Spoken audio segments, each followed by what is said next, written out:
பகவத்கீதை 10.14. ஓம் நமோ பகவதே வாசுதேவாய. ஓம் நமோ பகவதே வாசுதேவாய. ஓம் நமோ பகவதே வாசுதேவாய. நாராயணம் நமஸ்கிருத்ய நரம் செய்வம் நரோத்தமம் தேவீம் சரஸ்வதிம் வியாசம் ததோ ஜெயமுதிரயேத். நஷ்டப்ராயேஷு பத்ரேஷு நித்யம் பாகவத சேவையா भगवती उत्तम श्लोके भक्तिर्भवति नैष्टिकी. सर्वं एतद्रुतं मन्ये यन्मां वदसि केशव न हि ते भगवन् व्यक्तिं विदुर्देव न दानव. யாரோ ஒருத்தர் மொழிபெயர்ப்பு பொருளை படிங்க. ஹரே கிருஷ்ண மாதாஜி. வாங்க மாதாஜி, படிக்கிறீங்களா? சாந்தி மாதாஜி. மாதாஜி நம்பர் சொல்லுங்க மாதாஜி. 10.14. நான் படிக்கலாம் மாதாஜி. இருங்க மாதாஜி ஒரு நிமிஷம், அவங்க சாந்தி மாதாஜி ரொம்ப நாள் ஓகே. ஹரே கிருஷ்ண மாதாஜி. படிங்க. மொழிபெயர்ப்பு மற்றும் பொருளை வழங்கிய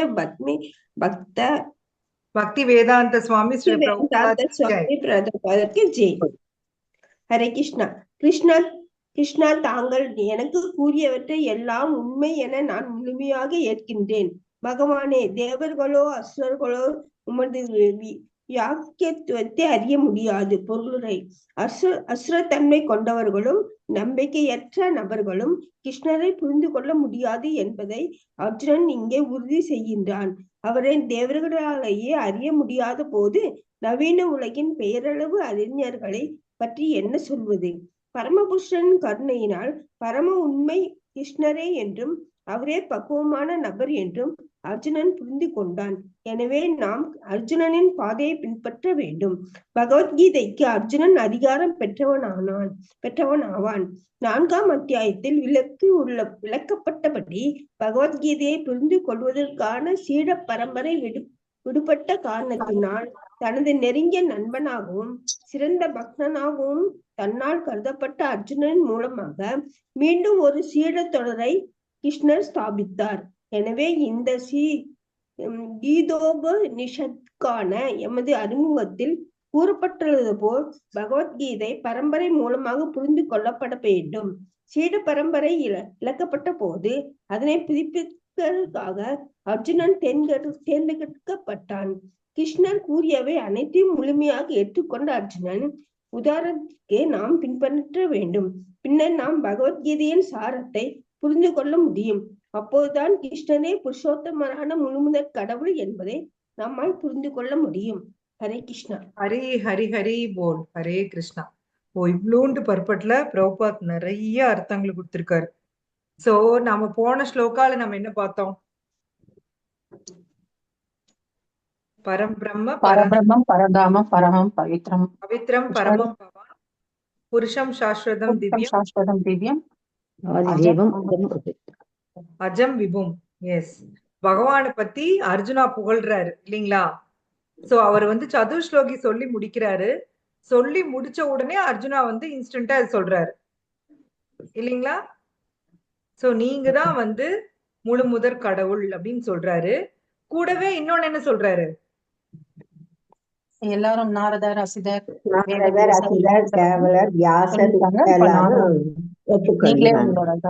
உங்களோட வியக்தித்துவம் உறுதி செய்கிறாங்க. S S. சோ ப்ரூஃப் கொடுக்கிறாரு அர்ஜுனா. நான் மட்டும் இது சொல்லல, இவங்களும் இது எல்லாத்தையும் உறுதி பண்றாங்க. நீங்க தான் உண்மை, உங்களை பத்தின அந்த உண்மையினை இவங்கள கன்ஃபார்ம் பண்றாங்க அப்படின்னு சொல்லி அர்ஜுனா சொல்றாரு. சோ அதுதான் நம்ம போன ஸ்லோகால பார்த்தோம்.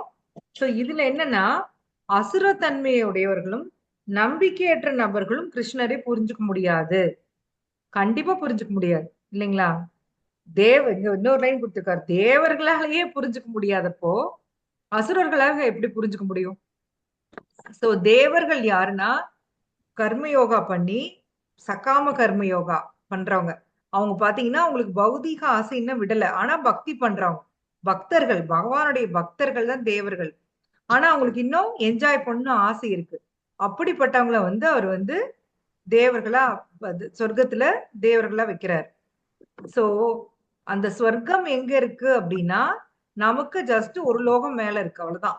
நமக்கு பூலோகத்துக்கு மேல புவர்லோகம், அதுக்கு மேல என்ன இருக்கு? சொர்க்கலோகம். சொர்க்கலோகம். சோ தேவர்களும் எங்க இருக்காங்க? இந்த பௌதிக யூனிவர்ஸ்குள்ளதான் இருக்காங்க. சரியா? நாம இருக்கிற யூனிவர்ஸ்லயே தான் தேவர்களும் இருக்கிறாங்க. சோ இது மாதிரி பல கோடி யூனிவர்ஸ் இருக்கு. ஒவ்வொரு யூனிவர்ஸ்குள்ளயும் இதே மாதிரி 33 கோடி தேவர்கள் இருக்கிறாங்க. அவங்க எல்லாம் வந்து அந்த பிரபஞ்சத்தின் நிர்வாகிகள். அவங்க இல்லைன்னா அந்த பிரபஞ்சம் ஒழுங்கா நடக்காது. சூரியன் இல்லைன்னா எது நடக்காது, சந்திரன் இல்லைன்னா எது நடக்காது. சோ இந்த மாதிரி ஒவ்வொரு பிரபஞ்சத்துக்கும் ஒரு சூரியன், சந்திரன் எல்லாமே இருக்காங்க. சோ அவங்க எல்லாம் இல்லைன்னா எதுவுமே நடக்காது. அவங்களோட வேலை என்னன்னா பகவான் அவங்களுக்கு அசைன் பண்ணி கொடுக்குறாரு. உனக்கு என்னென்ன வேலை? ஆக்சுவலா பாகவத்துல ஒரு இடத்துல வருது, பகவானுக்கு பயந்துதான் சூரியன் உதிக்குது, பகவானுக்கு பயந்துதான் சந்திரன் வராரு. அங்க வந்து ஒரு கண்ட்ரோலர் இருக்காரு. அந்த இப்போ ஒரு ஃபேக்டரியிலேயே ஒரு 100 பேர் வேலை செய்யறாங்கன்னு வச்சுக்கோங்க. அங்க வந்து ஒரு மேனேஜர் இல்லைன்னா அங்க நிலைமை என்ன சொல்லுங்க? ஒழுங்கா நடக்காது. தடி யாரும் எடுத்தவன் ஒழுங்கா வேலை செய்ய அவங்க மாட்டாங்க. இஷ்டத்துக்கு நடப்பாங்க. தடி எடுத்தவன் தண்டால்காரன்னு சொல்லுவாங்க இல்லையா? அந்த மாதிரி அவங்கவுங்க இஷ்டத்துக்கு கூடி கூடி பேசுவாங்க, உட்காந்து சிகரெட் குடிச்சிட்டு இருப்பாங்க, இல்ல கிளம்பி வீட்டுக்கு போவாங்க. இதெல்லாம் நடக்குமா இல்லைங்களா? ஆமா ஆமா. வேலை நடக்காது, மீதி எல்லாம் நடக்கும். எல்லாம் நடக்கும். ஆக்சுவலி நம்மளுக்கு வந்து அந்த மாதிரி ஒருத்தர் அதிகாரம் பண்றது எங்கேயுமே பிடிக்காது. ஆனா அப்படி ஒரு ஆள் இல்லைன்னா எல்லா இடத்துலயுமே நாம வந்து அந்த விதிகளை மீறுவோம் இல்லைங்களா? நமக்கு வந்து இப்ப வந்து ஒரு டிராபிக் சிக்னல்லே பாத்தீங்கன்னா டிராபிக் போலீஸ் இருந்தா ஒழுங்கா போவோம், இல்லைன்னா ரெட் போட்டிருந்தாலும் ஜொய்யன்னு போறது. அதனால இப்ப என்ன பண்ணிட்டாங்கன்னா ஃபாரின்ல எல்லாம் நீங்க சிக்னலை மீறினீங்கன்னா உடனே உங்களுக்கு உங்களுடைய பணத்தை வந்து டிடெக்ட் பண்ணிட்டே வரும். நீங்க டிரைவிங் லைசன்ஸ் வாங்க போறப்ப பாத்தீங்கன்னா நீங்க அந்த ஃபைனை வந்து நீங்க பே பண்ணி ஆகும். அப்பதான் லைசன்ஸ் கொடுப்பாங்க. ஒரு குறிப்பிட்ட லெவலுக்கு மேல ஆனா லைசன்ஸ் கேன்சல் ஆயிடும், நீங்க அது அடிக்கடி விதிமீறல் பண்ணீங்கன்னா. சோ அதுக்கும் வந்து அவங்க செட் பண்ணி வச்சுட்டாங்க. சோ நமக்கு வந்து யாராவது கண்காணிச்சா பிடிக்காது. ஆனா கண்காணிப்பு இல்ல அப்படின்னா நம்ம இஷ்டத்துக்கு நம்ம பண்ணுவோம். அது மாதிரிதான் ஒவ்வொரு பிரபஞ்சத்திலையும் பகவானால் நியமிக்கப்பட்டவர்கள் தான் தேவர்கள். சோ அசுரர்களும் நாத்திகர்களும் இவங்கெல்லாம் பாத்தீங்கன்னா எவ்வளவுதான் பகவான் அவங்களுக்கு பண்ணி கொடுத்தாலும் அவங்க வந்து கடவுள்னு ஒருத்தர் இல்ல அப்படிதான் சொல்லுவாங்க. ராவணா இவங்க எல்லாம் வந்து பிரம்மாவை நோக்கி தான் தவம் பண்ணாங்க இல்லைங்களா? பிரம்மாவை நோக்கி தவம் பண்ணி நிறைய வரமெல்லாம் வாங்குறாங்க. பிரம்மாட்ட போய் எனக்கு பிறவா வரன்னு கேக்குறாங்க. ஆனா பிரம்மா என்ன சொல்றாரு? பிறந்தவங்க எல்லாரும் ஒரு நாளைக்கு இறக்குறாங்க. எல்லாருமே ஒரு நாளைக்கு இறந்துதான் ஆகணும். எனக்கே இறப்பு இருக்குன்னு சொல்லுவாரு. எனக்கே இறப்பு இருக்குதுங்க, நான் எப்படிங்க போய் நான் வந்து இரவா வரம் கொடுக்க முடியும் அப்படின்னு சொல்லி பிரம்மா சொல்லுவார். நீங்க சொன்ன மாதிரி பிறந்தவங்க எல்லாரும் ஒரு நாள் மரணம் அடையிறது நிச்சயம். அதனால பிறவா வரம் கொடுக்க முடியாது எல்லாருக்குமே சொல்லுவார் பிரம்மா. சோ இவங்க தங்களுக்கு மேல இருக்கிற சக்தியை வேண்டி வரமெல்லாம் வாங்க தெரியுது. அந்த வரம் எங்கிருந்து வருது? முழுமுதற் கடவுள்கிட்ட இருந்து வருது. அவரு சாங்ஷன் பண்ணதுனால வருது. இவங்க என்னமோ பிரம்மா கொடுத்தாருன்னு நினைச்சுக்கிறாங்க. ஆனா பகவான் சாங்ஷன் பண்ணதுனாலதான் வருது. அதனாலதான் பகவான் பாத்தீங்கன்னா அது மீற மாட்டார் இல்லைங்களா? ஹிரண்யகசிபு வாங்கின வரத்தை மீறிக்கிதான் அவனை கொண்டாரா கிருஷ்ணா? இல்ல இல்ல. அதுக்கு எவ்வளவு மெனக்கெடுறாரு இல்லைங்களா? காலையிலயும் இல்லாம நைட்டும் இல்லாம சாயங்கால வேலையில வீட்டுக்குள்ளே இல்லாம டெய்லியும் இல்லாம எத்தனை கண்டிஷன் மனுஷனாவே இல்லாம மனுஷனும் இல்லாம மிருகமும் இல்லாம இது அவதாரமே எடுத்து வந்தாரு. ஆயுதங்கள் எதுவுமே இல்லாம எத்தனை ரூல்ஸ். அவர் இப்ப நீங்க ஹிரண்யகசிபுவா இருந்தா என்ன நினைப்பீங்க? நான் எவ்வளவு பெரிய புத்திசாலி பாத்தியா, நான் எப்படி வர வாங்கிட்டேன் பாத்தியா, எவனும் நீ ஒண்ணும் பண்ண முடியாது அப்படிதான் நினைச்சிட்டு இருந்தாரு ஹிரண்யகசிபு. பக்கத்துல கூட யாரும் வர முடியாது. ஏன்னா நான் தான் எவ்வளவு வர வாங்கியிருக்கேனே, இதை மீறி யாவும் கொள்ளுவான். வச்சாரு பாரு கிருஷ்ணா சுளுக்கு. அவங்க வீட்லயே ஒரு சுளுக்கு வச்சாரு. பிரகலாத் மகராஜ் அவங்க வீட்டுல பிறக்க வச்சு அவரு கையை வச்சு அவர் கண்ணை குத்துனாரு ஹிரண்யகசிபுவ. எவ்வளவு இரிட்டேட் பண்ண ஹிரண்யகசிபு. அவ்வளவு ஒரு மமதா. நான் தான் கடவுள்னு இருக்கிறப்போ அவங்க குட்டியூண்டு பையன் வந்து யாரு கடவுள்னு கேட்டா ஓம் நமோ நாராயணா அப்படின்னா அவருக்கு எப்படி இருக்கும்? தேவர்கள் எல்லாம் அவருடைய காலடியில இருக்காங்க. ஆனா ஒரு துளியோண்டு பையன் 5 வயசு பையன் இவர் பேச்ச கேட்கல. எப்படி இருக்கும் அவருக்கு? அவர் சைடுல இருந்து யோசிச்சு பாருங்க. சோ கிருஷ்ணா வந்து எப்பவுமே பாத்தீங்கன்னா எல்லாருக்கும் ஏதோ ஒரு சுளுக்கு வச்சிருவாரு. ராவணன் அப்படிதான். அப்படியே தலகீழா நின்னார் ராவணன். என்னை வெல்றதுக்கு யாருமே இல்ல. அதனால அவர் வந்து மனுஷங்களையும் குரங்கையும் வந்து தனக்கு சமமா கூட நினைக்கலையாம். அதனால அது 2யும் மட்டும் விட்டு வர வாங்குறாரு. இல்லீங்களா? அது 2யும் விட்டுட்டு மித்தது யாரும் என்னை கொல்லக்கூடாதுன்னு வர வாங்குனாரு. அதனால பகவான் மனித ரூபத்துல வந்தாரு. குரங்குகள வச்சு அவங்கள வந்து அவர வந்து கொன்னாரு. இல்லீங்களா? சோ அவரு வந்து எல்லாரும் நினைக்கிறாங்க, வரம் வாங்கிட்டனே அப்படின்னா, அந்த வரமெல்லாம் சாங்ஷன் பண்றது கிருஷ்ணா தான். இத வந்து புரிஞ்சுக்கணும். இது வந்து அசுரர்களுக்கு புரியவே புரியாது. அவங்களுக்கு லைஃப்ல எத்தனை என்ஜாய்மென்ட் கிடைச்சாலும், அவங்க என்ன நினைச்சுக்கிறாங்கன்னா, நானா பண்ணேன், நானா செஞ்சேன், எனக்கு இது தானா வந்துருச்சு. நான் வந்து தகுதியானவன், நான் அவ்ளோ பெரிய ஆளு, அதனால எனக்கு வந்துருச்சு. இதுதான் அசுர மனப்பான்மை. பக்த மனப்பான்மை என்ன? எல்லாமே பகவான் பண்றார். கடவுள் கிருபை. கடவுள் கிருபை. பிரகலாத் மகாராஜ் எப்படி எடுத்துக்கிட்டாரு? இது எல்லாமே கிருஷ்ணாஸ் மர்சி. அதுவும் நரசிம்மர் வந்து உனக்கு என்ன வரம் வேணும் கேளும்பாரு. பிரகலாதன் எனக்கு எதுவுமே வேண்டாம். என்னை வந்து பௌதீகமா வர வாங்கி என்னை திருப்பி பந்தப்பட சொல்றீங்களா? எனக்கு எதுவுமே வேண்டாம் அப்படிங்கிறாரு. இல்லைங்களா? எனக்கு எந்த வரமும் வேண்டாம். அதுதான் பக்தன். அவன் பௌதீகமா கிருஷ்ணாட்ட எதையும் கேட்க மாட்டான். ஆனா அசுரர்கள் பௌதீகமா மட்டுமே கேட்பாங்க. ஏன்னா அவங்களுக்கு அதுதான் தெரியும். அவங்களுடைய அந்த கான்சியஸ் லெவல் அவ்வளவுதான். கான்சியஸ்னஸ் வந்து அண்டர் டெவலப்டா இருக்கு. சோ அப்படி இருக்கிறவங்க தான் அந்த அசுரத்தன்மை வாய்ந்தவர்கள். அதனாலதான் நாத்திகம் பேசுறாங்க. உண்மையிலேயே நாத்திகம் பேசுறவங்களும் நினைச்சுக்கிறாங்க, நான் ரொம்ப புத்திசாலி, நான் எப்படி கிளவர், கடவுள் இல்லைன்னு ஆர்கியூ பண்றேன் பாரு நினைச்சுக்கிறாங்க. உண்மையிலே அவங்க புத்திசாலியா? இல்ல மாதாஜி. Number 1 fool. பிரபுபா திட்டுவார் இல்லைங்களா? ஃபூல்ஸ் அண்ட் ராஸ்கல்ஸ் திட்டுவாரு. மிகுந்த அறியாமையில் இருக்கிறாங்க அப்படின்னு சொல்லுவாங்க. டாப் மோஸ்ட் அறியாமை. கரெக்ட். உள்ளதுலயே டாப் மோஸ்ட் அறியாமை கொடுத்திருக்காருல. சோ நவீன உலகின் பெயரளவு அறிஞர்கள் அப்படின்னு சொல்றாரு. பெயரளவு அறிஞர்கள் சொல்றாரு. சோ நீங்க கடவுள் இல்லைன்னு பேசிட்டு கடவுள் கொடுத்த எல்லாத்தையும் யூஸ் பண்ணி நீங்க என்ஜாய் பண்ணிட்டு இருக்கிறீங்க இல்லைங்களா? கடவுள் வந்து ஒரு எறும்ப படைச்சா கூட அதுக்கு உண்டான தீனியோட தான் படைக்கிறாரு. ஆனா நாம என்ன பண்றோம்? மனிதன் என்ன பண்றான்னா, நம்மளுடைய அளவு கடந்த பேராசையின் காரணமா மத்த உயிரினங்கள் அனுபவிக்க வேண்டியது அத்தனை எடுத்து நாம அனுபவிக்கிறோம். உண்மையா இல்லையா? சொல்லுங்க. ஆமாங்க மாதாஜி. இயற்கையை அழிக்கிறோம். பாகவதத்திலே கூட அந்த இப்பதான் ரீசெண்டா படிச்சேன் மாதாஜி. பஞ்சம்ன்றதே எதுவுமே கிடையாது. பகவான் எவ்வளவு பேரை படைக்கிறாரோ அவ்வளவு பேருக்கு சாப்பாடு கொடுத்திருக்காரு அப்படின்னு சொல்லி. Exactly correct. நீங்க சொன்னது எக்ஸாக்ட்லி கரெக்ட். எஸ். பஞ்சம் வந்து மனிதனால் உருவாக்கப்பட்டது. சரிங்களா? அப்படி ஒண்ணு கிடையவே கிடையாது. ஆக்சுவலி அந்த பெங்கால் ஃபெமைன் வந்தது ஒண்ணு. உங்களுக்கு எல்லாம் தெரியுமான்னு தெரியல. இண்டிபெண்டன்ஸ்க்கு முன்னாடி பெங்கால் ஒரு பஞ்சம் தலைவிரிச்சு ஆடுச்சு.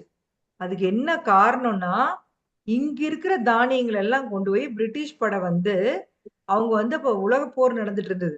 அங்க சோல்ஜர்ஸ்க்கு வேணும் அப்படிங்கறதுனால இங்க இருக்கிறது எல்லாம் கப்பல் ஏத்தி அங்க அனுப்பிச்சு விட்டுருவாங்க. இங்க மக்களுக்கு சாப்பிடறதுக்கு எதுவுமே இல்ல. அத்தனை மக்கள் செத்து மடிஞ்சாங்க. சோ இதெல்லாம் நீங்க சொல்லுங்க. இதெல்லாம் வந்து எப்படி? இது வந்து கடவுளால் உருவாக்கப்பட்ட பஞ்சமா? மனிதனுடைய பேராசை. மனிதனுடைய பேராசை. இன்னைக்கும் ஆப்பிரிக்க நாடுகள்ல நிறைய நாடுகள்ல காசு இல்ல, பஞ்சம் இருக்குன்னா அது காரணம் கடவுள் கிடையாது. அவங்க ஆப்பிரிக்க நாடுகளுக்கு பகவான் அளவற்ற வளங்கள் கொடுத்திருக்காரு.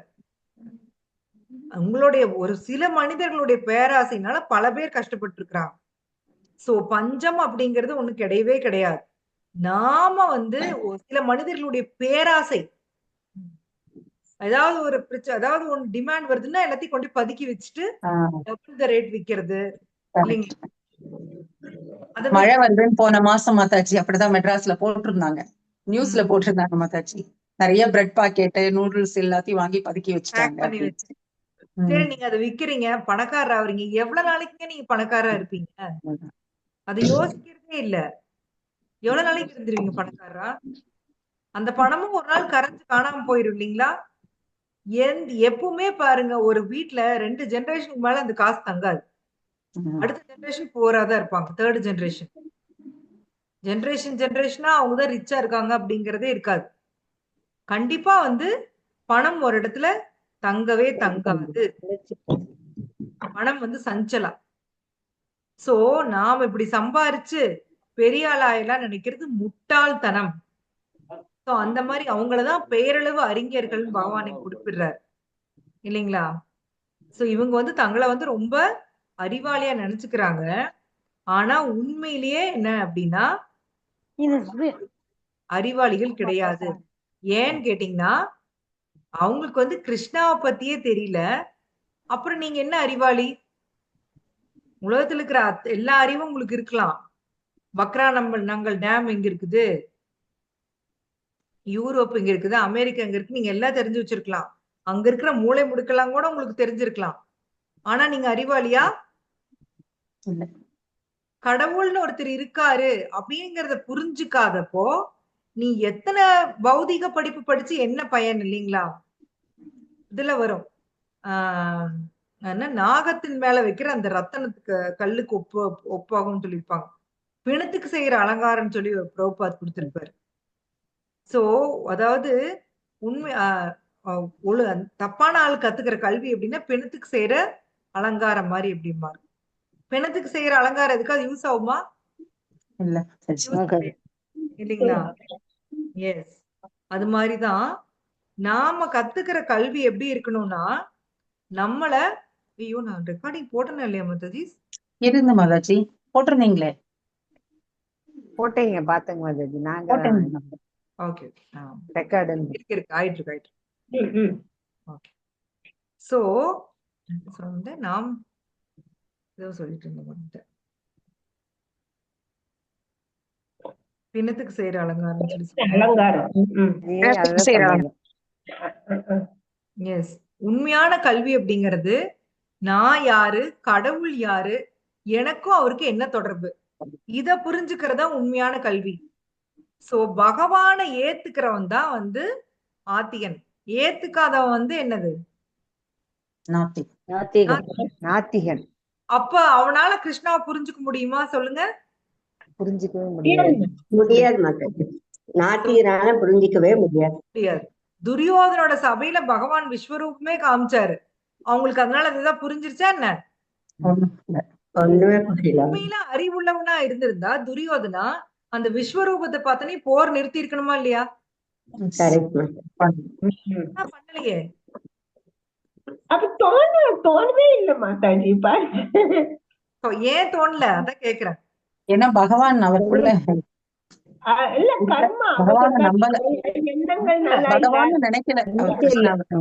கடவுள் கிட்ட கடவுளை நம்பல. நம்புனா சரண்டர் ஆக வேண்டி இருக்கும். அதனால நம்பாம சுத்திட்டு இருக்கிறது. நமக்கு மீறி ஒரு சக்தி இருக்குன்னு நம்புனா சரண்டர் ஆகணும். அது பிடிக்காம இப்படி பண்ணிட்டு சுத்துறது. சோ உண்மையிலேயே பாத்தீங்கன்னா அசுரர்களுக்கு வந்து நல்ல அறிவாளிங்க தான் அவங்க, இல்லைன்னு நான் சொல்ல. எங்க அவங்க மிஸ் ஆகுறாங்கன்னா அந்த கடவுள் நம்பிக்கை.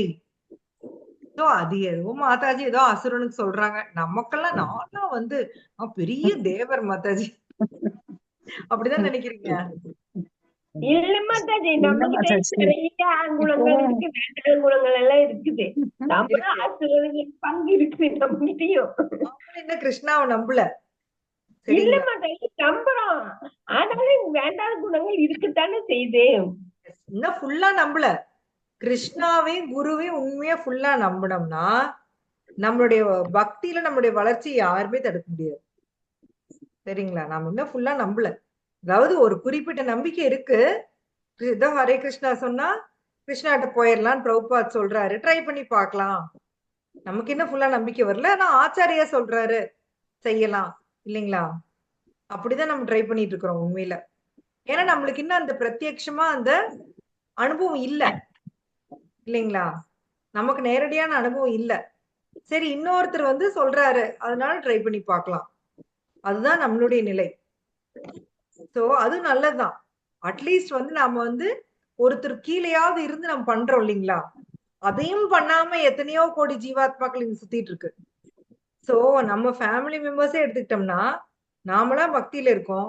அவங்கள்ட்ட எவ்வளவோ எடுத்து சொல்றோம். யாராவது கேக்குறாங்க? சுத்தரும் கேக்குறது இல்ல. இல்லைங்களா? அவங்கவங்க புடிச்ச முயலுக்கு 3 கால் தான் நிக்கிறாங்க.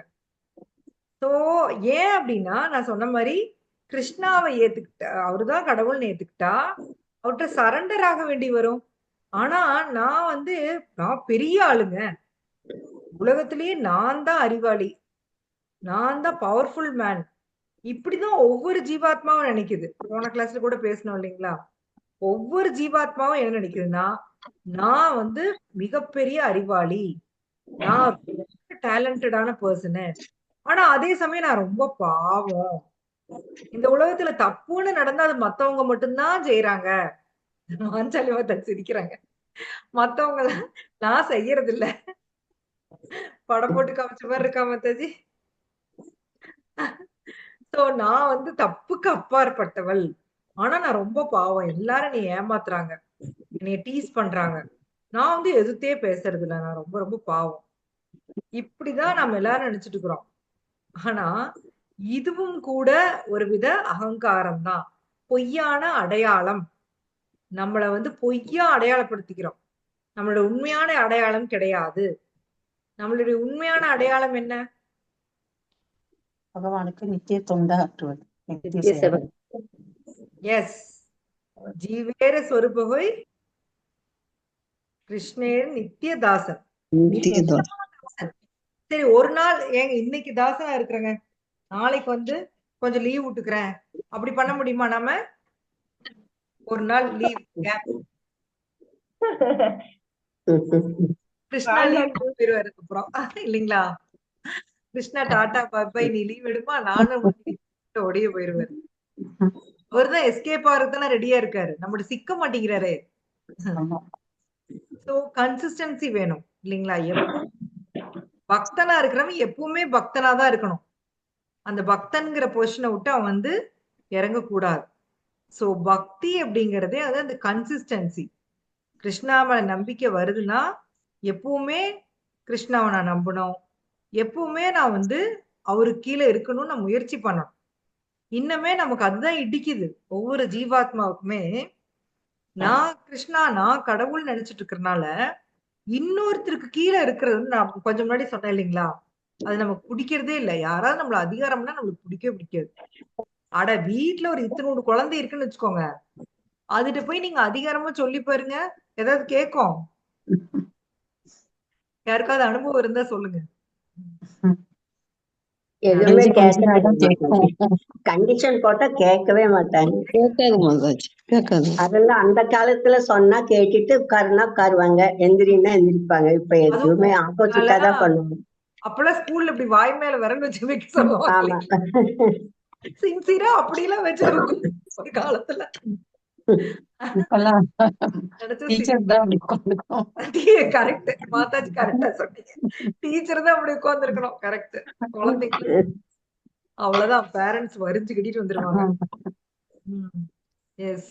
ஆனா நம்ம இன்னசென்ட்டா நல்லா தானே மாதாஜி இருந்தோம். அப்போ ஒரு இன்னசென்ஸ் இருந்தது இல்லைங்களா? கண்டிப்பா ஒரு மாதாஜி. 10 வயசு வரைக்கும் ஒண்ணுமே தெரியாது. தெரியாது. ஆமா. +2 படிக்கும்போது சயின்ஸ் குரூப் எடுக்கிறதுதான் நமக்கு எல்லாமே தெரியும். ரீப்ரொடக்டிவ் சிஸ்டம் எல்லாம் படிக்கும் பொழுதுதான். அதுதான் மாதாஜி. உண்மையிலேயே எனக்குலாம் குழந்தை எங்க இருந்து வருதுன்னே ரொம்ப நாள் தெரியாது. சொல்லணும்னா அது வந்து ரொம்ப இன்னசென்ட்டா இருந்துட்டோம். ஆனா இப்ப எக்ஸ்போஷர் ஜாஸ்தி. எல்லாமே அந்த போன்ல கிடைக்கிறதுனால ஓவர் எக்ஸ்போஷர், ஓவர் அறிவு. குழந்தைங்க பயங்கர பிரில்லியண்டா இருக்கு. நாம சொல்லாமையே எல்லாம் தெரிஞ்சுக்கிறாங்க குழந்தைங்க. எல்லாமே தெரிஞ்சுக்கிறாங்க. இது ஒரு வகையில சாபம் தான். செல்போன் ஜாஸ்தி ஆயிடுச்சு. கண்ணு பார்வையிலேயே நம்ம தொடமாட்டோம், எந்த பொருளையும் தொடமாட்டோம். அவங்க கண்ணு அசைவில்லையே. இப்பெல்லாம் அந்த பொண்ணு சொல்லிட்டு கூட்டிட்டு போனாலும் மாதாஜி அதை தொடுறாங்க, எல்லாத்தையுமே செய்யறாங்க Mataji. Yes Mataji. Over exposure, over அறிவு குழந்தைங்க பாவம் தான் உண்மையில. நம்ம அது வளர்ந்த இல்ல. எல்லாத்துக்கும் காரணம் செல்போனு, டிவி, மீடியா, ம். அதுதான் காரணம். எஸ். அது கையிலேயே இருக்குல்ல மாதாஜி. தேடி வெளிய எங்கேயும் போக தேடி தேவையில்ல. போக வேண்டாம். ஆமா. இந்த கொரோனா வந்ததுல இருந்து தான் ரொம்ப ஜாஸ்தி ஆயிடுச்சு மேடம். ஆமா. ஆன்லைன் போறது அது இதுன்னு ஜாஸ்தியானதே கொரோனா டைம்ல இருந்து தான். அதான். முன்னையாச்சும் ஏதோ ப்ரௌசிங் சென்டருக்கு போய் பண்ணுவாங்க. ஆமா. எல்லாமே இப்ப எல்லாம் செல்போன்லயே. சோ குழந்தைங்க உண்மையிலே இந்த ஜெனரேஷன்ல ரொம்ப பாவம் தான். அவங்க அந்த குழந்தை தன்மையவே அனுபவிக்கிறது இல்ல. இல்ல. ஆமா. இன்னசென்ஸ் இல்ல. கரெக்ட். கேட்டதெல்லாம் கிடைக்கணும், கேட்டதெல்லாம் கிடைக்கணும். அப்படிதான் இருக்காங்க. உண்மையிலே கேட்டது கிடைக்காதுன்னு இருக்கிறது கூட ஒரு சந்தோஷம் தான். அதுவும் கூட உங்களுக்கு புரியல. தோல்வி கொஞ்சமாச்சும் சொல்லி கொடுத்து வளர்த்து. ஆமா. தோல்வி நல்லது உண்மையிலேயே. தோல்வியே இல்லாம வளர்றவன் தோல்வி பாக்குறப்ப தாங்க முடியாம போய் சூசைட் பண்ணிக்கிறான். அது ஒண்ணு மாதாஜி, சின்ன குழந்தையில 5 years வரைக்கும் கொஞ்சம் விளையாட்டு செஞ்சு அதெல்லாம் அவங்க இஷ்டத்துக்கு விளையாடுறது, ஃப்ரெண்ட்ஸோட சேர்ந்து அதெல்லாம் இருக்கு. இப்ப அந்த விளையாட்டு சொப்பு சாமான வச்சு விளையாட்டு இல்ல, எல்கேஜி யூகேஜி போய் சேர்த்திடுறாங்க அந்த ஏஜ்ல. 2.5 வயசுலயே கொண்டு போய் விட்டுறது. ஏங்க மாதாஜி, முன்னெல்லாம் வீட்டுல ஒரு 2 குழந்தைங்க 3 குழந்தைங்க இருந்தா முத குழந்தைக்கு வாங்குற விளையாட்டு சாமான் தான் 3வது குழந்தைக்கும் இல்லீங்களா? ஆமா மாதாஜி. விளையாடுவாங்க. இப்ப அப்படி கிடையாது. ஒரு குழந்தைக்கு தனித்தனியா அவனது நீ தொடக்கூடாது, உன்னது அவன் தொடக்கூடாது. மாதாஜி இப்ப ஒண்ணுதான். இங்க 3 குழந்தைங்களாம் எங்கீங்க? ஒண்ணு இருக்கு. கரெக்ட். ரெண்டா இருந்தாலும் நீங்க சொன்ன மாதிரிதான் மாதாஜி. அந்த இவங்க தொடக்கூடாது இவங்க தொடக்கூடாதுன்னு ஒரு ரூல்ஸ போடுறாங்க. Yes Mataji, correct. அந்த மாதிரி ஆயிருது. அக்கா போட்டுதானே தம்பி தங்கச்சி எல்லாம் போடுவாங்க மாத்தி மாத்தி. ட்ரெஸ்ஸும் அப்படிதான். மாதா சொன்ன மாதிரி 4 குழந்தைங்க 5 குழந்தைங்க இருந்தா பெருசு போடும். அது பத்தலைன்னா அடுத்த குழந்தைக்கு, அது பத்தலைன்னா அதுக்கு அடுத்த குழந்தைக்கு, அப்படிதான் போடுவாங்க. இத்தனை ட்ரெஸ் யாரு எடுத்து கொடுத்தாங்க? அப்பெல்லாம் நல்லா தானே மாதாஜி மக்கள் சந்தோஷமா இருந்தாங்க. ரொம்ப ஹாப்பியா இருந்தாங்க மாதாஜி. எல்லாம் தெரியாது இருந்தாங்க மாதாஜி. பழசா புதுசானே தெரியாது. எல்லாமே போட்டுக்குவாங்க. சரி குடுக்குறாங்க, அக்கா குடுக்குறாங்க, கம்பேரிசன் ஜாஸ்தி ஆயிடுச்சு இப்பெல்லாம். யாராச்சும் வெளியில முதல்ல விளையாட விடுறாங்களா? யாராச்சும் குழந்தைங்க வெளியில விளையாடுறாங்களா? எல்லாம் வீட்டுக்குள்ளதான். அது ஹைஜீனிக்கா தான் இருக்கட்டும். வெளியில விளையாண்ட போதும் ஹைஜீனிக்கா தான் அது பார்த்தது இல்ல. ஆனாலும் நல்லா தானே இருந்தோம். இப்ப ஹைஜீனிக்ங்கிறாங்க. ஆனாலும் குழந்தைங்க தொட்டா உடனே சீக் ஆயிடுது. சீக்கிரமா சளி பிடிக்குது. சளி பிடிச்சா நல்லா மாட்டேங்குது. ரொம்ப கஷ்டப்படுறாங்க குழந்தைங்க. ஓவரா இவங்க உடற்பயிற்சி இல்லாத இருக்கிறதுனாலதான் மாதாஜி இம்யூனிட்டி பவர் வராது இருக்குது குழந்தைங்களுக்கு. எஸ். ஓடி ஆடி விளையாடணும். குழந்தைங்களை ஃப்ரீயா விடணும். நல்லா ஓடி ஆடி விளையாடுங்கன்னு விடணும். நாளாகவே நீ என்ன ஆகுமோ தெரியல. அதாவது இப்போ ஒரு குழந்தைன்னு சொல்லி முடிச்சு வச்சாங்க. இப்ப இருக்க சிங்கிள் பேரண்ட் குழந்தைங்க நிறைய உருவாயிட்டு இருக்குது. இப்போ சிங்கிள் பேரண்ட் படுத்துற குழந்தைங்க இது எல்லாமே அவங்கள மனசளவுல ரொம்ப பாதிக்கும். அது ஒருத்தருக்கும் புரியறது இல்ல. சோ இதுக்கெல்லாம் நாளடைவுல என்ன ஆயிருதுன்னா இவங்கெல்லாம் தான் அந்த மாதிரி வெறி கொண்டு அசுரர்களா மாறுறது. இவங்களுக்கு எல்லாம் இந்த சொசைட்டி மேல ஒரு வெறுப்பு வருது. சரிங்களா? எனக்கு வேணுங்கிறது கிடைக்காத அந்த சொசைட்டியே ஆகாதுங்கிற ரேஞ்சுக்கு அவங்க போயிடுறாங்க. அதே மாதிரி நான் செல்ஃப் சென்டர்டா வாழ்றாங்க. நான் எனக்கு மட்டும்தான். அதை தாண்டி யோசிக்கிறதே கிடையாது. அடுத்தவங்களை பத்தி யோசிக்கிறதே கிடையாது. உண்மையிலேயே இதெல்லாம் ரொம்ப ஒரு மோசமான ஒரு பழக்கம். சோ நாம இருக்கிற இந்த சொசைட்டி நம்மளால டிஸ்டர்ப் ஆகக்கூடாது. இதெல்லாமாவது பேசிக்கா நம்ம சொல்லி கொடுக்கணும் இல்லைங்களா? இப்ப சம்பாதிக்கிற பொண்ணுங்கள்ட்ட நம்ம இருந்தோம்னா பொண்ணுங்க சொல்றதுதான் நம்ம கேட்கணும். நம்ம சொல்றத பொண்ணுங்க கேட்க மாட்டாங்க. நான் சம்பாதிக்கிறேன், நீ பேசாம இருமா, எனக்கு தெரியும், அப்படிதானே சொல்றாங்க. எஸ் மாதாஜி, அப்படிதான் சொல்றாங்க. அவங்களுக்கு என்ன தெரியும் தான் தெரியல. சம்பாதிக்கிறாங்க, அது மெயின். அதான் இப்ப பணம் தான் மெயின். அவங்க சம்பாதிக்கிறாங்க. சோ நம்ம அதுல குறுக்கிடக்கூடாது, தலையிடக்கூடாதுன்னு நினைக்கிறாங்க. எஸ். சோ இது ஒரு நல்ல மனப்போக்கா மாதாஜி? சொல்லுங்க. இல்ல, அதனாலதான் இப்படி சிங்கிள் பேரண்டா போறதுக்கு காரணமே அதுதான். நானும் சம்பாதிக்கிறேன், நீயும் சம்பாதிக்கிற, உனக்கு எதுக்கு நான் அடிமையா இருக்கணும், நான் செல்ஃபிஷா நான் தனியா சுத்திட்டு வரேன், நீ தனியா சுத்திக்கோங்கிற மாதிரி டைவர்ஸ் ஜாஸ்தி ஆகிறதுக்கு காரணமே அதுதான். சரி, அப்படிதான் இவங்க சந்தோஷமாவா இருக்கிறாங்க டைவர்ஸ்க்கு அப்புறமும்? இல்ல இல்ல, அது புரியறதே இல்ல. எல்லாமே இருந்தும், அதாவது இப்ப இந்த பௌதீக உலகத்துல எல்லா நமக்கு என்னென்ன இருந்தா சந்தோஷமா இருப்போம்னு நினைப்போமோ எல்லாமே கிடைக்குது. கை விரல் நுனியில கிடைக்குது. ஆனா சந்தோஷம் மட்டும் எங்கேயும் கிடைக்கிறது இல்ல. அதை தேடித்தான் மக்கள் அலையான்னு அலையறாங்க இல்லைங்களா? அப்பெல்லாம் நம்ம இருந்த சந்தோஷத்துல இப்போ ஒரு 10% கூட இவங்கள இல்லைங்க மாதாஜி. அப்பதான் நான் சொல்றேன் பாருங்க, வருஷம் ஒரு தடவை புது துணி எடுத்து கொடுத்தாங்க இல்லைங்களா? அதை நம்ம எவ்வளவு ஆசையா போட்டோம். ஆனா இப்ப வந்து எப்ப நினைச்சாலும் போய் அவங்க ட்ரெஸ் இப்ப நினைச்சா போய் அதுவும் வந்து 2000 ரூபாய்க்கு ஒரு ஷர்ட். அன்னைக்கு கூட என் தங்கச்சி போய் எடுத்து ஒரு ஷர்ட் 2000 ரூபாய் அப்படிங்கிறான். அவ்வளவு விலை எடுக்கிறாங்க. ஆனா அதுல என்ன ஹாப்பியாவே இருக்கிறாங்க. அது அவ்வளவுதான், ஒரு தடவை போட்டா அது பழைய துணி, பழசு. எல்லாமே சந்தோஷம் மட்டும் இல்ல. தீபாவளிக்கு முதல் நாள் தான் மாதாஜி எடுத்துருவாங்க. எப்ப எடுப்பாங்க அப்படி ஃபீல் பண்ணிட்டே இருப்பான் பாக்குறதுக்கு. ட்ரெஸ்ல இருக்கிற ஒரு த்ரில் நினைச்சு பாருங்க. அவ்வளவு ஒரு அந்த அன்னைக்கு பார்த்தா என்னமோ உலகமே நம்மளதான் பாக்குற மாதிரி ஒரு ஃபீல் இருக்கு. அவ்வளவு சந்தோஷமா இருக்கும். வெளியில கூட்டிட்டு போவாங்க, ஏதாவது கோயிலுக்கு எல்லாம் கூட்டிட்டு போவாங்க, சினிமாக்கு எல்லாம் கூட்டிட்டு போவாங்க. பார்த்தா என்னமோ எல்லாரும் என்னையவே பாக்குறாங்கிற மாதிரி இருக்கும். ஆசையா இருக்கும். இப்போ அந்த அந்த உண்மையிலேயே அதுல இருக்கிற அந்த த்ரில்லே போயிருச்சு குழந்தைங்களுக்கு அடிக்கடி கிடைக்கிறதுனால. ஹோட்டலுக்கு அப்படிதான். ஹோட்டலுக்கு நாங்க போனதே கிடையாது இல்லைங்களா? எங்கேயாவது வெளியூர் கூட்டிட்டு போனா போவோம். வெளியூர் போனாலும் கட்டு சாதம் தான். கோயிலுக்கு எல்லாம் போனா கட்டி சாதம். அப்புறம் நம்ம வெளியூர் போனோம்னா சாப்பிட்டுக்கலாம். கோயிலுக்கும் போனா கம்பல்சரி கட்டி சாதம் தான். கட்டு சாதம் தான். அதான் அதுவும் நல்லா இருக்கும்ல மாதாஜி, ஜாலியா இருக்கும். அந்த நம்ம 4-5 பேரோட நம்ம அக்கா தங்கச்சி அண்ணன் தம்பி 4 பேர் கூட போய் அவங்க கூட ஷேர் பண்ணி அவங்க கூட சண்டை போட்டுக்கிட்டு அந்த என்ஜாய்மெண்டே தனிதான். அது இப்ப எங்க கிடைக்குதுங்க? அது கிடையாது. இப்போ நினைச்சா கொண்டு போற சாப்பாடு எப்பவுமே நம்ம ஒரு புடி சேர்த்துதான் சாப்பிடுவோம் இல்லைங்களா? எல்லாரும் அவ்வளவு டேஸ்டா இருக்கும் மாதாஜி. கட்டு சாதம் எடுத்துட்டு போனா புளியோதரை தயிர் சாதம் அவ்வளவு டேஸ்டா இருக்கும்.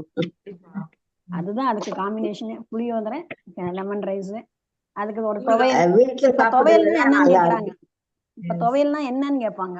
துவையல்னா என்னன்னு தெரியறது இல்ல. இந்த சந்தோஷம் எல்லாம் அனுபவிக்க தெரியல. விடுங்க மாதாஜி அவங்க. போய் அந்த காஞ்ச சாப்பாடு சாப்பிடணும் அவங்களுக்கு விதி. நாம என்ன பண்றது? காலம் மாறியாச்சு மாதாஜி. கரெக்ட். மறுபடியும் மாறுங்க மாதாஜி. கண்டிப்பா எல்லாம் படிச்ச அறிவு, அதாவது இந்த மாதிரி உடம்பு கெட்டு எல்லாமே இது பண்றதுனால இப்ப கண்டிப்பா மறுபடியும் மாறுவாங்க. இப்பவே கொஞ்சம் மாறிட்டு இருக்காங்க. சிறுதானியம் அப்படிலாம் ரொம்ப இதா இருக்கிறாங்க அலாட்டா. இன்னும் மறுபடியும் மாறுவாங்க. ஆமாங்க மாதாஜி. இவங்க சாப்பிடுற ஹோட்டல்ல போய் சாப்பிடுற சாப்பாடு பாருங்க, குடல் வெந்துரும். அந்த மாதிரி வெறும் எண்ணெயில பொரிச்சு மட்டனையும் எண்ணெயில பொரிச்சு சாப்பிடுறாங்க.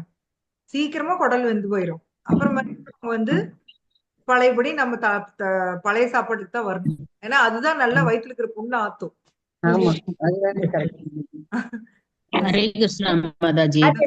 குழந்தைங்களையும் அந்த மாதிரி வளர்க்குறாங்க மாதாஜி. ஹோட்டல்ல நல்லா கூட்டிட்டு போய் கொடுத்து அதுங்க ஹோட்டல் போகணுங்குதுங்க. ஹோட்டல்ல எங்க போறாங்க? இப்பதான் ஸ்விக்கி நீங்க பாத்தீங்கன்னா ஸ்விக்கி பார்சல் வராது, வீடே இருக்காது. டேஸ்டுக்கு வேண்டி அஜினோமோட்டோ அது இதெல்லாம் போட்டு இருக்கிற மாதிரி செஞ்சு கொடுத்துறாங்க. நம்ம எப்படி நம்ம சொல்றோங்க மாதாஜி, இப்படி இருக்கோம் அப்படி இருக்கோம்னா அது காதுலயே பேரம் பேத்தி வாங்கிக்க மாட்டேங்கிறாங்க. எவ்வளவு ஒரு நாளைக்கு தான் சாப்பிடுறோம் அப்படிங்கிறாங்க. மாதாஜி ஒண்ணு நான் சொல்றேன். இப்பயும் வத்தல் போடுவோம்ல, நம்ம மாடியில வத்தல் போட்டு அதை வறுத்து கொடுப்போம். இப்ப இவங்க இந்த கடையில வாங்கி குடுக்கறதுனால அந்த ஸ்நாக்ஸ் எல்லாம் சாப்பிட்டுட்டு என் பேரன் சொல்றான், அதுல எதுனா இன்கிரீடியன்ஸ் தேருங்க, வெறுமனா இருக்கு அப்படின்றான். நான் என்ன செய்யறது? வத்தல் என்ன செய்யறது? யூடியூப பார்த்து நல்லா கரெக்டா பார்த்து நல்லா ஸ்பைசியா செஞ்சு கொடுத்துருங்க. ஸ்பைசியா செஞ்சு கொடுங்க. அப்பதான் சொல்றான், ஸ்பைசி போடுங்க அதுல அப்படின்னு சொல்றான். அப்படி வாய் பழகிருச்சு. கண்டிப்பா. சோ நம்ம பழக்கினதான் மாதாஜி. உண்மையிலேயே நம்ம அந்த குழந்தைங்களுக்கு எடுத்தது நம்ம, அதாவது பேரண்ட்ஸ் அவங்கள வந்து இந்த விஷயத்துக்குலாம் அடிமையாக்கிட்டோம். இப்ப என்னன்னா அவனால இதெல்லாம் இல்லாம நீ இருக்க முடியாது இல்லைங்களா? சோ நீ வந்து அவன் வந்து மெம்மேல இன்னும் அதுக்கு மேல என்ன வேணும், அதுக்கு மேல சந்தோஷம் வேணும், இப்படி தேடிதான் போவானே ஒழிய அதெல்லாம் இல்லாம இருந்தாலும் சந்தோஷமா இருக்கலாம் அப்படிங்கிற ஒரு விஷயமே அவனுக்கு தெரியவே தெரியாது. அந்த அளவுக்கு நம்ம வந்து குழந்தைங்களை பழக்கிட்டோம். சோ இது மாதிரி கடவுள்னு ஒருத்தர் இருக்காருப்பா, அவரு வந்து அவருதான் அத்தனையும் கொடுத்தாரு, அவருக்கு வந்து நம்ம சரண்டர் ஆகணும், இதெல்லாம் நம்ம சொன்னோம்னா பிவில்டர் ஆகுறாங்க. ஏன்னா அவங்களுக்கு வந்து பிடிக்கல, இப்படி ஒருத்தர் கடவுள்னு ஒருத்தர் இருக்கிறது ஏத்துக்க பிடிக்கல. பயம் வந்துருச்சுன்னா போய் கோயில்ல போய் இப்படி இப்படி இப்படின்னு ஒரு 2 கன்னத்துல போட்டுட்டு ஒரு தேங்காய் டொப்புன்னு உடைச்சிட்டு போயிடுறது, அதோட சரி, அவ்வளவுதான் அவங்க பக்தி. அதுக்கு மேல யோசிக்க டைம் இல்ல. ஏன்னா நான் நம்ம இப்ப உட்காந்து சாண்டிங் எல்லாம் பண்ணக்குள்ள கவனிக்கிறாங்க, வந்து உட்காந்து பாக்குறாங்க, அதுவே ஒரு முன்னேற்றம் தாங்க மாதாஜி. நம்ம பக்தி செஞ்சோம்னா அதுக்கு பலன் கிடைக்குதுங்க மாதாஜி. வந்து 10 நிமிஷம் உட்காந்து பாக்குறாங்க, அவங்களே செய்யறாங்க, அதெல்லாம் பரவாயில்லைங்க மாதாஜி. நீங்க வீட்டுல பண்றீங்க, மித்த தாத்தா பாட்டியில உட்காந்து டிவி தானே பாக்குறாங்க, அதுக்குள்ளும் உட்காந்துட்டு பாக்குதுங்க, சேர்ந்து பாக்குறாங்க. உண்டுது. சோ நீங்க சொன்ன மாதிரி பார்த்தா அவங்க பழகுவாங்க. சப்ஜெக்ட் கொண்டு வர மாட்டாங்க, பக்திக்கு முக்கியத்துவம் கொடுக்கணும் ஸ்கூல்ஸ்லயே. இந்த வாரம் கூட கிட்ஸ் கிளாஸ்ல அதான் சொன்னாங்க மாதாஜி. இந்த வாரம் கிட்ஸ் கிளாஸ்ல என்ன எடுத்தோம்னா ஃபோக்கஸ், அதாவது எந்த ஒரு விஷயத்தையும் நீ வந்து இப்போ புக்கை நீ இப்படி எடுத்து வைக்கிற, நீ வந்து அது கவனமா படிக்கலன்னா நீ 2 மணி நேரம் படிச்சாலும் அந்த ஒரே பேஜ்ல தான் இருப்ப, இல்லைங்களா? அதே நீ கவனமா படிச்சீன்னா ஒரு புக்கையே நீ வந்து 1/2 மணி நேரத்துல முடிச்சுட்டு போயிட்டே இருக்கலாம். அதத்தான் இந்த வாரம் கிட்ஸ் கிளாஸ்ல சொல்லி கொடுத்தோம். சோ அதுக்கு என்ன பண்ணணும்னா, நீ முதல்ல உட்கார்ந்து ஒரு நிமிஷம் அமைதியா உட்கார்ந்து ஹரே கிருஷ்ணா மகா மந்திரம் சொல்லு. நீ ஒரு ஃபுல் ரவுண்டு சொல்லணும்னு கூட அவசியம் இல்ல, ஒரு 10 தடவை சொல்லு. சொல்லிட்டு அப்புறம் எடுத்து படி. படிச்சீன்னா உனக்கு அப்படியே மைண்ட்ல ஏறும். அதுவும் வந்து நைட்டு படிக்காதீங்க, காலையில நேரம் படிங்க. நைட் நேரமே தூங்கிட்டு காலையில எந்திரிச்சு படிங்க. இதெல்லாம் தான் நான் வந்து இந்த வாரம் கிட்ஸ் கிளாஸ் சொல்லி கொடுத்தேன். இந்த ஒரு வாரம் எல்லாம் வந்து பழகி படிச்சு பார்த்துட்டு வாங்க, உங்களோட எக்ஸ்பீரியன்ஸ் எப்படி இருந்துன்னு சொல்லுங்கன்னு சொல்லியிருக்கேன். பார்க்கலாம் என்ன பண்ணிருக்காங்கன்னு தெரியல. இதெல்லாம் தானே சொல்லி தரணும் மாதாஜி. இத நம்ம வந்து நைட் நேரம் படிச்சா அவங்களுக்கு மைண்ட்ல ஏறாது, காலையில ஃப்ரெஷ்ஷா இருக்கும், காலையில படிங்க, இல்லைங்களா? இதெல்லாம் வந்து நமக்கு பாரதியார் கூட சொல்லியிருக்காரு இல்லைங்களா, காலையில் படிப்பு பின்பு கனிவு கொடுக்கும் நல்ல பாட்டு, மாலை விளையாட்டு பழக்கப்படுத்திக் கொள்ளு பாப்பா. அவர் என்ன தெரியாமையா வேலை வெட்டி இல்லாமையா சொல்லிட்டு போயிருக்காரு. காலையில நேரம் தான் சத்வ குணம் வந்து மேலோங்கி இருக்கும், அப்ப படிச்சீங்கன்னா மனசுல பதியும். சோ குழந்தைங்க உண்மையில நல்லா கேக்குறாங்க, அவங்களாம் ஒரு கிளீன் ஸ்லேட் தான். நீங்க என்ன எழுதுறீங்களோ அதுதான் வந்து அதுவா ஆவாங்க. நீங்க வந்து நாத்திகத்தன்மையை வந்து வீட்டுல பிராக்டிஸ் பண்ணீங்கன்னா அவங்க நாத்திகன் ஆவாங்க.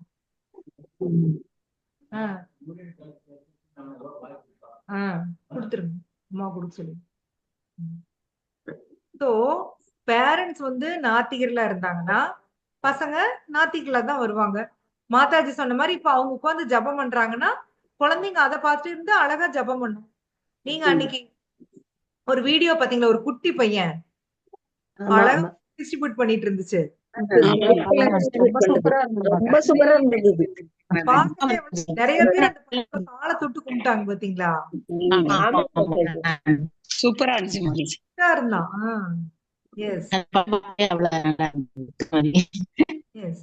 இல்ல அவங்க பேரண்ட்ஸோட கடமையே முடிஞ்சிச்சு பாருங்க, அவனை பக்திக்குள்ள கொண்டு வந்துட்டாங்க, கடமையே இனி கிருஷ்ணா பாத்துக்கு வர அவனை.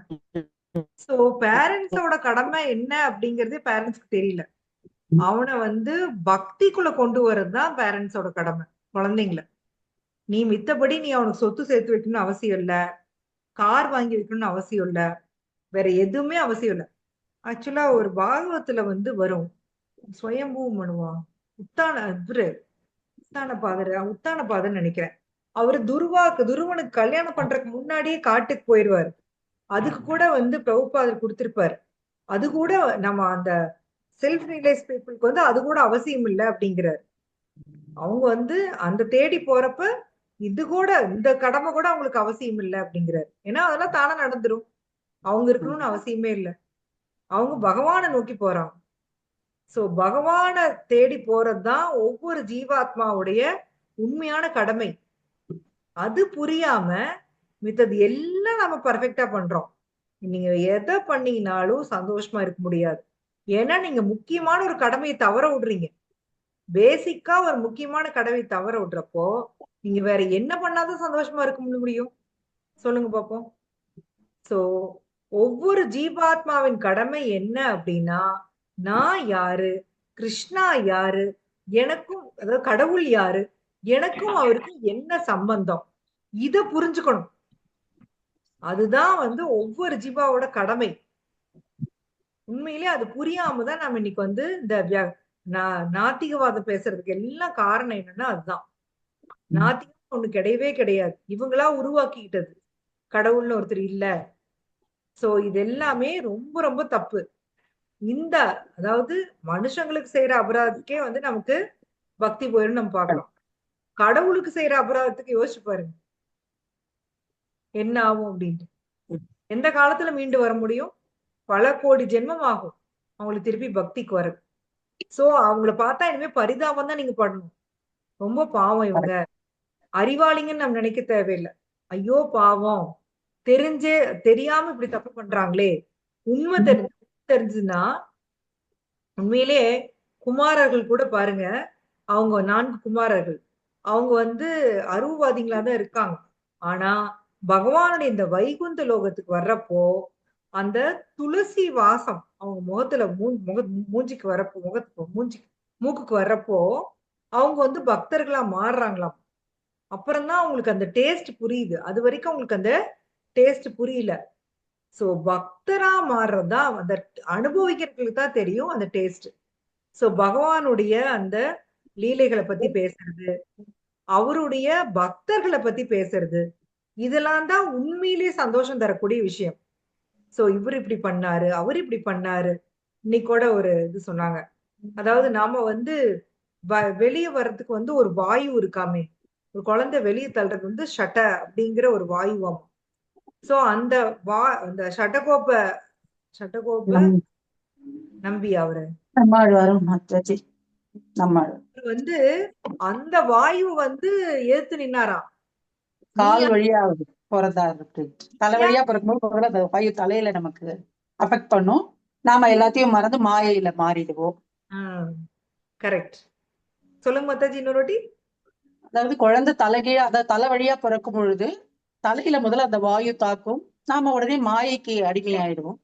அவர் அதை எடுத்து என்ன பண்ணார், காலை முதல்ல வெளியில விட்டுட்டார் அம்மா கிட்டே இருந்து வரும்பொழுது. அப்படியே ஜடமா இருந்தார் சடகோபன். S S. சோ பக்தனை வந்து அந்த வாயு கூட அஃபெக்ட் பண்ண முடியாதான். நம்ம மாதாஜி சொன்ன மாதிரி அந்த வாயுனாலதான் நாம வந்து எல்லாத்தையும் மறந்துடுறோம், அறியாமைக்கு போயிடுறோம். ஆனா அதையும் எதிர்த்து இருக்காங்க அப்படின்னா எவ்வளவு பெரிய விஷயம் யோசிச்சு பாருங்க. சோ பகவானுடைய இந்த பக்தரோட குவாலிட்டி கேக்குறப்போ ஒரு மாதிரி நம்ம அதை நம்மளால அந்த அளவு ஆக முடியுமான்னு தெரியாது. ஆனா ஒரு சந்தோஷம் வருது இல்லைங்களா, இப்படி எல்லாம் மக்கள் இருக்காங்க. பிரபுபாதரை பத்தி கேக்குறப்போ அப்படிதான், நம்மளால பிரபுபாத அளவுக்கு ஆக முடியாது. ஆனா இப்படி ஒருத்தர் இருக்காரே, இப்படி ஒரு மனிதர் இருந்திருக்காரே, இப்படி இந்த அளவுக்கு வந்து மக்கள் மேல இவ்வளவு ஒரு கருணையோட இருந்திருக்காரே, இதெல்லாம் கேக்குறப்போ அவ்வளவு ஒரு சந்தோஷம் வருது. சோ ஆன்மீக அந்த ஆச்சாரியார்கள், பகவான் இவங்களுடைய இந்த லீலைகள் தவிர்த்து வேற எதுவுமே இந்த உலகத்துல நமக்கு சந்தோஷம் தர முடியாது. அதனாலதான் பாகவதம் படிக்கல எல்லாரும் அவ்வளவு எக்ஸ்டசிக்கு போறாங்க. ஆக்சுவலி கதாதர் பண்டிட்டும் சைத்தன்ய மகாபிரபுவும் படிச்சுட்டு அழுவாங்களாம். இந்த இதே பேஜே வந்து நலஞ்சு அப்படி இதாயிருமாமா, அப்படி அழுவாங்களாமா படிச்சுட்டு, பகவானை பத்தி நினைச்சு, அவருடைய பக்தர்களை பத்தி நினைச்சு. சோ அவங்கள என்ன பைத்தியமா சொல்லுங்க? இந்த அளவு அவங்கள எக்ஸ்டசிக்கு போறாங்க பாருங்க. சோ இது நமக்கு புரியாது. இது வந்து பார்த்தா ஒரு நாத்திகன் பார்த்தானா இவங்களுக்கு எல்லாம் வந்து லூஸ் பிடிச்சிருக்கு அப்படின்ட்டு போயிருவான் இல்லைங்களா? அவனுக்கு புரியாது. அப்ப அவன் எப்படி இதையே புரிஞ்சுக்க முடியல, அவன் கிருஷ்ணாவை எப்படி புரிஞ்சுக்குவான்? அவன் தேவர்களாலையும் புரிஞ்சுக்க முடியாது, அசுரர்களாலையும் புரிஞ்சுக்கவே முடியாது. சோ நீங்க எனக்கு சொன்னதெல்லாம் நான் உண்மை, நான் ஏத்துக்கிறேன். இங்க அர்ஜுனாவோட சரண்டர் பாருங்க. நீங்க எனக்கு சொன்னது அத்தனையும் நான் வந்து உண்மைன்னு ஏத்துக்கிறேன். ஆனா உங்களை வேற யாருமே புரிஞ்சுக்க முடியாது. இதுதான் வந்து அர்ஜுனா அந்த ஸ்லோகால சொல்றாரு. சோ அதான் பிரபுபாத்தின் கொடுக்குறாரு. அர்ஜுனன் பாதையை பின்பற்ற வேண்டும். பகவத்கீதைக்கு அர்ஜுனன் அதிகாரம் பெற்றவன் ஆவான். சோ ஏற்கனவே சொன்ன மாதிரி அந்த சீட பரம்பரை டிஸ்கண்டினியூ ஆயிடுச்சு. அதை திருப்பி அர்ஜுனா மூலமா பகவான் வந்து ரீஎஸ்டாப்ளிஷ் பண்றாரு. சோ இந்த பகவத்கீதையை நம்ம எப்பவுமே எப்படி புரிஞ்சுக்கணும்னா சீட பரம்பரை வழியா மட்டும்தான் நம்ம புரிஞ்சுக்கணும். அர்ஜுனாவோட உதாரணத்தை நம்ம பின்பற்றணும். அப்பதான் பகவத்கீதையோட சாரத்தை நாம புரிஞ்சுக்க முடியும்.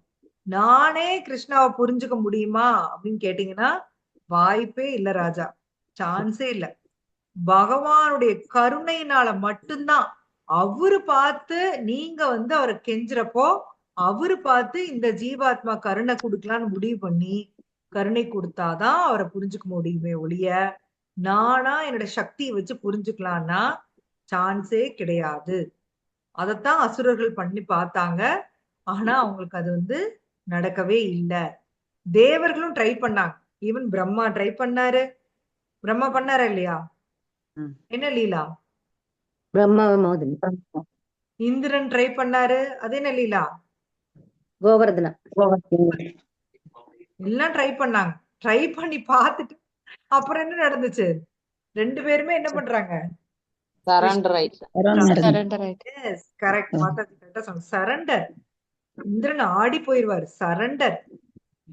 சோ அவங்க புரிஞ்சுக்கிட்டு சரண்டர் ஆனாங்க. ஆனா ராவணனும் ஹிரண்யகசிபுவும் என்ன பண்றாங்க? விஷயம் தெரிஞ்சப்புறமும் எதுக்குறாங்க. அதுதான் தேவர்களுக்கும் அசுரர்களுக்குள்ள வித்தியாசம். சோ தேவர்கள் பகவானுடைய அந்த பொசிஷனை ஏத்துக்கிறாங்க. ஆனா அசுரர்களால அந்த பொசிஷனை ஏத்துக்க முடியல. அதுலதான் அசுரர்கள் சஃபர் ஆகுறாங்க. சோ யாராலையுமே உங்களுக்கு புரிஞ்சுக்க முடியாது பகவானே. ஆனா நான் உங்ககிட்ட சரண்டர் ஆனதுனால நீங்க எனக்கு சொல்றது மூலமா நான் உங்களை நான் உண்மையை நான் ஏத்துக்கிறேன். அது மூலமா தான் நான் உங்களை புரிஞ்சுக்கிறேன் அப்படின்னு சொல்லி அர்ஜுனா இங்க சரண்டர் ஆகிறார். ஓகேங்களா? ஓம் தத் சத். யாருக்காவது ஏதாவது